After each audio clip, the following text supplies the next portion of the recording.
Bonjour. Une fois de plus, je fais confiance à l'expertise d'Agnès Daltipiani à Corte pour découvrir avec elle un joli coin de Corse. Et je vous emmène à nouveau dans le village de La Croix, village de Croce, en Castanice. Mais aujourd'hui, ça n'est pas une randonnée, ni même une promenade, c'est, m'a-t-elle dit, une flânerie. Dans les rues de ce petit village, qui compte aujourd'hui une soixantaine d'habitants. Il y a plus de maisons que d'habitants, parce que ce village, du centre de la Corse, comme de nombreux villages, a été victime des deux guerres. Et le monument aux morts, je vous l'ai montré dans une précédente vidéo de Croce, compte 25 noms, 25 hommes tombés pendant la Première Guerre mondiale, et ça fait autant de familles qui ne sont pas nées. Donc, les deux guerres ont gravement dépeuplé la Corse. Allez, pensons au jour d'aujourd'hui, au temps présent. Il fait beau en ce 4 mai 2023, un temps idéal pour flâner. Nous avons traversé la rue principale de Croce et nous nous dirigeons vers l'ouest par un petit chemin bien agréable, encadré par de grands arbres. La plupart de ces arbres sont des châtaigniers, et la Castanice, c'est la région des châtaignes. Jadis, ça a été une région très riche, très peuplée. Aujourd'hui, eh bien, beaucoup moins d'habitants, elle n'est plus aussi riche, mais Dame Nature y est magnifique, plus que belle, magnifique. Et nous nous promenons sur cette allée de terre, au milieu des arbres, en admirant la verdure. Et moi qui viens de Toulon, je me promène en Corse parce que il y a en Corse des zones qui sont plus vertes. Et cette région de Castanice en particulier est verte parce que elle est située autour des 1000 mètres d'altitude, qu'il y a encore de l'eau, l'hellebore de Corse, une plante endémique à la Corse, c'est-à-dire qu'on ne retrouve que en Corse.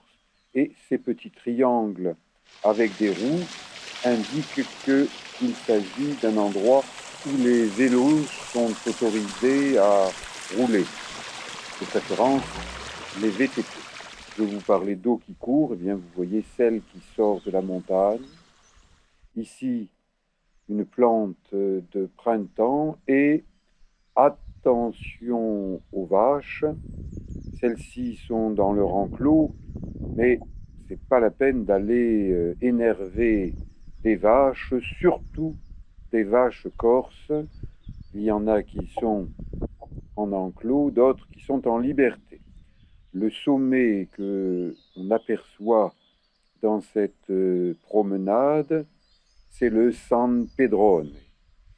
Je l'ai réalisé un jour d'hiver en compagnie de mon accompagnateur en montagne au masculin, Louis Moulenc, et demain, je vais à nouveau remonter avec Louis Moulenc sur le San Pedrone. Vous verrez bientôt le documentaire, les images que nous avons tournées. Mais pour l'instant, eh bien, nous sommes sur cette piste forestière, à nouveau les bords de Corse avec des fleurs vertes, de grands châtaigniers et d'autres arbres, et nous atteignons la route par laquelle nous sommes arrivés jusqu'à Croce.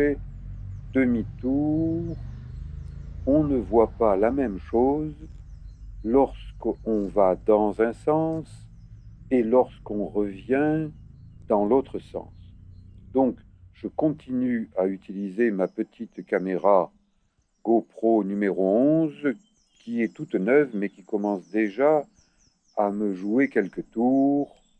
Quand on met trop de technologie dans un petit boîtier, eh bien, ça tombe en panne, voilà. Madame la vache, je vous salue et je ne vous ennuie pas plus que ce petit clip vidéo.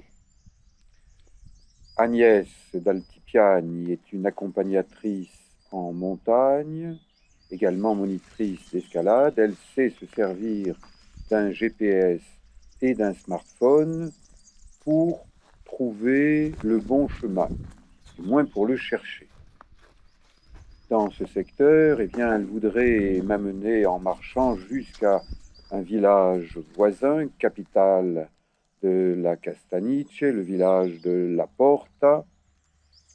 Mais le sentier, en Corse, on dit qu'il est sale, c'est-à-dire qu'il y a eu pendant l'hiver des chutes d'arbres et eh bien, elle juge que ça n'est pas le moment idéal pour descendre par là à la porte.